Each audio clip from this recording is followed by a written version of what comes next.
السلام علیکم ګرانو دوستانو، یو ځل بیا ستاسو په چوپړ کې هیله ده چې تر پایه راسره ملتیا وکړئ.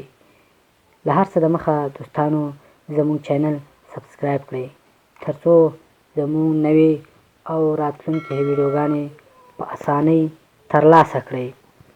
دوستانو، بچه بازي څنګه عمل دی؟ آیا دا د اسلام په پاک سپېڅلي او مقدس دین کې د دې کولو والا به سزا څه وي؟ دوستانو، دا هلک په هلک ختل سوچ ناروا دی. پخوا د لوط علیه السلام په قوم کې هم دا مرض موجود و چې د الله پاک قهر پرې رانازل شو او هلاک او تباه یې کړی.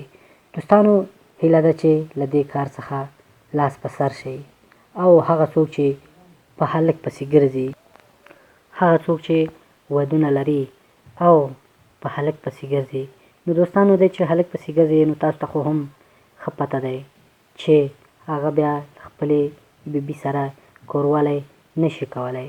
همداسې یو هلک و چې شپه ورځ به په هلکانو پسې ګرځېدو، ان تر دې چې په جمعه کې به یو وار یا دوه وارې کور ته راتلو، نو ټوله ورځ او ټوله شپه به هلکانو پسې لګېدلی و.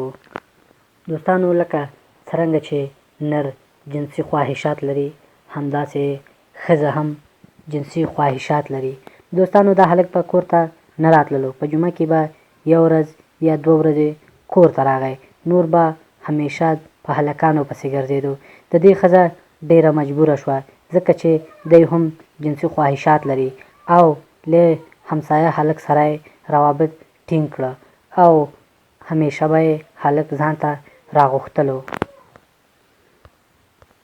دوستانو، په پښتو کې هم یو متل دی چې وایي د چا ور مه ټکوه په ګوتو باندې، هغه به ستا ور په سوک باندې ووهي.